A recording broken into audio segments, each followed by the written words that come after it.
नमस्कार विद्यार्थियों। आज की इस वीडियो में हम देखेंगे पॉलिटी के कुछ और इम्पोर्टेंट एमसीक्यूज। और आज के हमारे जो एमसीक्यूज हैं ये बेस्ड रहेंगे राज्य विधानमंडल और राज्यपाल पर। तो आइए वीडियो को स्टार्ट करते हैं। हमारा सबसे पहले क्वेश्चन है, निम्नलिखित में से कौन राज्यपाल की दोहरी भूमिका को सबसे अच्छी तरह दर्शाता है। जहां पर हम बात कर रहे हैं गवर्नर के ड्यूल रोल की। तो अगर ड्यूल रोल की बात करें तो एक तरफ स्टेट के कॉन्स्टिट्यूशनल हेड होते हैं और दूसरी तरफ वो केंद्र के रिप्रेजेंटेटिव के तौर पर काम कर रहे होते हैं। तो हमारा आंसर हो जाएगा ऑप्शन बी।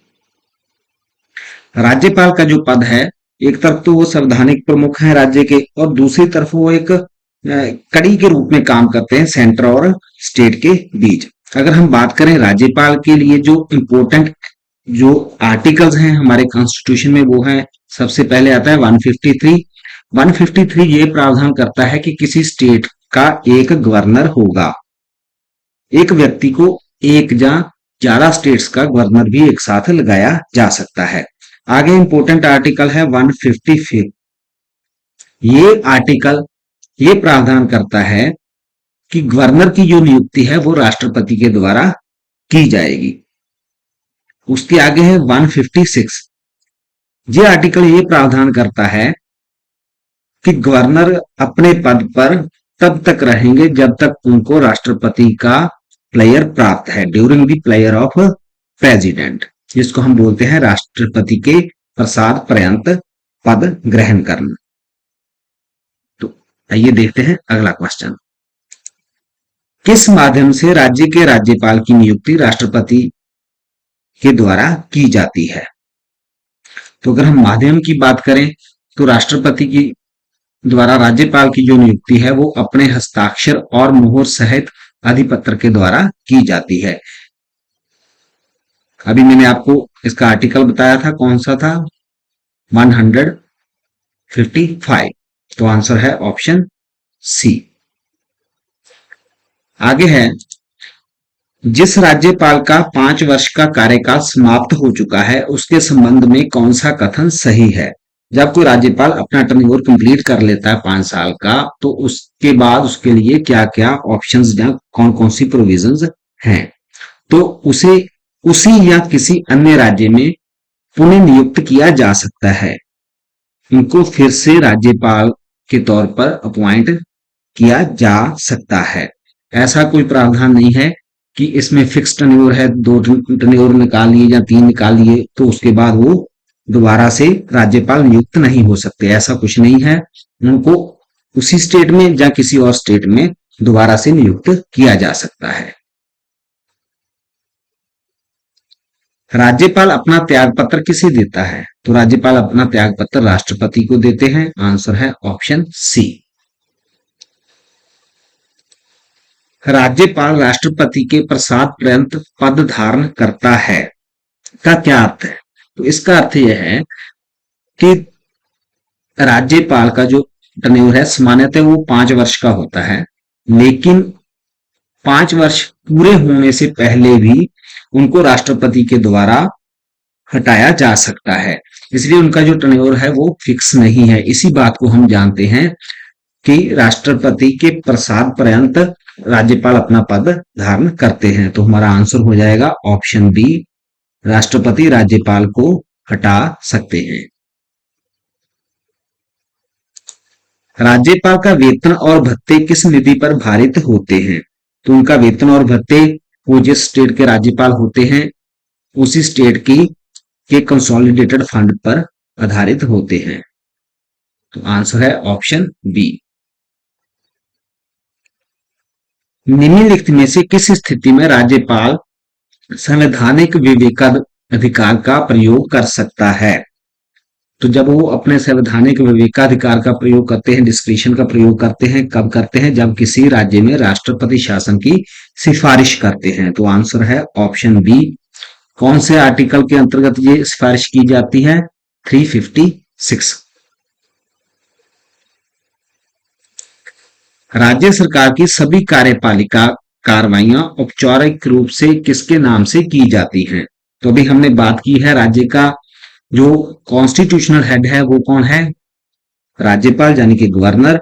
तो जो सभी कार्रवाइयां हैं वो गवर्नर के नाम से ही की जाती हैं। हमारा आंसर है ऑप्शन बी।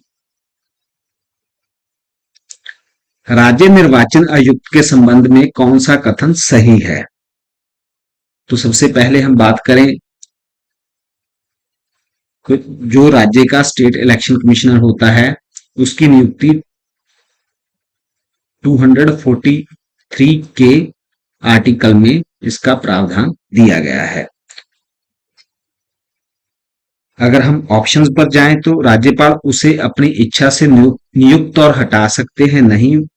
राज्यपाल अपनी इच्छा से नियुक्त कर सकते हैं लेकिन हटा नहीं सकते।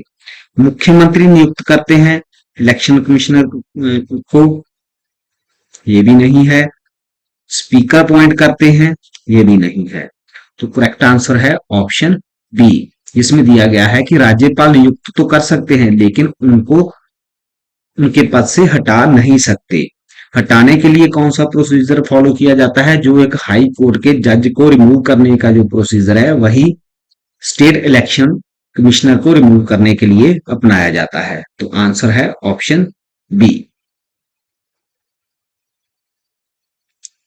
राज्यपाल राज्य विधानमंडल को निम्नलिखित अवसरों पर संबोधित करते हैं। जो गवर्नर के जो स्पेशल जो भाषण होते हैं, एड्रेस होते हैं, उनका प्रावधान है आर्टिकल 176 में। और कब वो संबोधित करते हैं? प्रत्येक आम चुनाव के बाद पहले सत्र में और प्रत्येक वर्ष के पहले सत्र में। तो आंसर है ऑप्शन बी। जिस राज्य में विधान परिषद होती है वहां राज्यपाल कितने सदस्यों को नामित करते हैं? तो हमें पता है कि हमारे सभी राज्यों में विधान परिषद का प्रावधान नहीं है, कुछ ही राज्यों में है। तो जहां पर ये विधान परिषद है वहां पर जो विधान परिषद के कितने सदस्य हैं जिनको राज्यपाल के द्वारा नॉमिनेट किया जाता है? तो वो है 1/6। आंसर है ऑप्शन सी। और ये जो सदस्य हैं ये कहाँ से लिए जाते हैं? ये जैसे कुछ फील्ड्स हैं, लिटरेचर है, आर्ट है, सोशल सर्विस है या साइंस है, इन फील्ड्स में से जो एक्सपर्ट लोग होते हैं उनको राज्य की विधान परिषद में नॉमिनेट किया जाता है। मुख्यमंत्री की नियुक्ति के संबंध में कौन सा कथन सही है? ऑप्शन देखें तो संविधान विस्तृत चयन प्रक्रिया देता है, ऐसा कोई भी प्रोसीजर डिटेल में मेंशन्ड नहीं है। मुख्यमंत्री हमेशा विधानसभा से होना चाहिए, ऐसा भी नहीं है, क्योंकि जिन स्टेट्स में विधानसभा और विधान परिषद दोनों हैं तो जो मुख्यमंत्री है वो दोनों में से किसी भी सदन का हो सकता है। राष्ट्रपति मुख्यमंत्री की नियुक्ति करता है, ऐसा भी नहीं। तो करेक्ट आंसर है ऑप्शन बी, राज्यपाल मुख्यमंत्री की नियुक्ति करता है।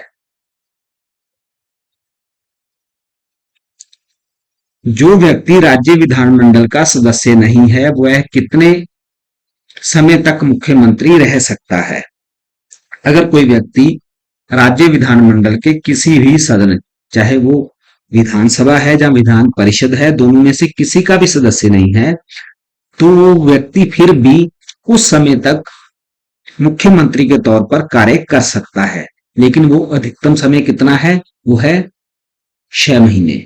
आंसर है ऑप्शन बी। 6 महीने के भीतर भीतर उस व्यक्ति को दोनों में से किसी सदन का मेंबर बनना पड़ेगा, उसके बाद वो मुख्यमंत्री के तौर पर कंटिन्यू कर सकता है। द्विसदनीय राज्य में मुख्यमंत्री किस सदन का सदस्य हो सकता है? ये बात मैंने आपको पहले ही बताई है कि वो दोनों में से किसी भी सदन का सदस्य हो सकता है। विधानसभा का भी हो सकता है और विधान परिषद का भी। कब? जब किसी राज्य में 2 सदन हो। ज्यादातर तो राज्यों में एक ही सदन है, वो है केवल विधानसभा। यदि राज्य विधानमंडल के किसी सदस्य की अयोग्यता का प्रश्न उठता है तो अंतिम निर्णय कौन करता है?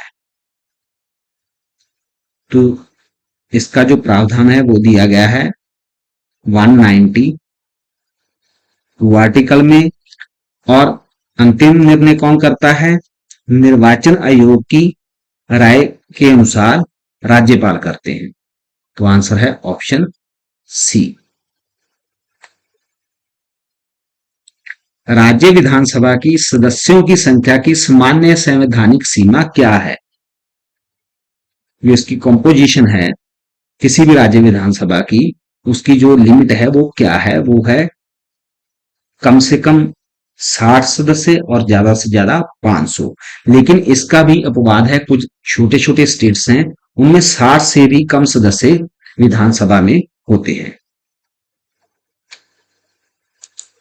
राज्य विधान परिषद का सही वर्णन कौन सा है?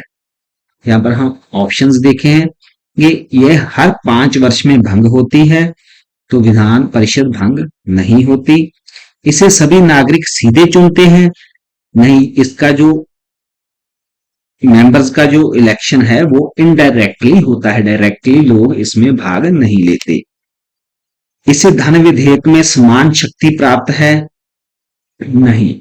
जैसे राज्यसभा में जो संसद है वहां पर राज्यसभा को मनी बिल के मामले में बहुत कम शक्तियां प्राप्त हैं, वैसे ही किसी राज्य में विधान परिषद को भी कम शक्तियां प्राप्त हैं। ज्यादा शक्तियां किसके पास हैं? विधानसभा के पास। तो यहां पर हमारा जो करेक्ट आंसर है वो हो जाएगा ऑप्शन बी।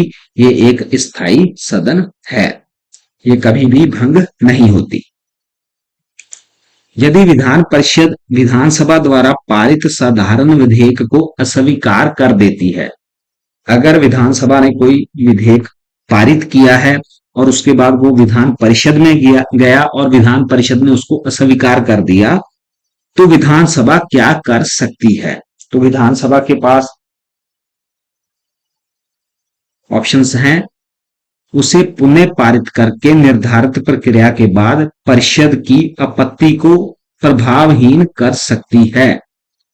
जो आपत्ति विधान परिषद के द्वारा लगाई गई है उसको वो इग्नोर कर सकती है और दोबारा से उसी जो विधेयक है उसको पारित कर सकती है।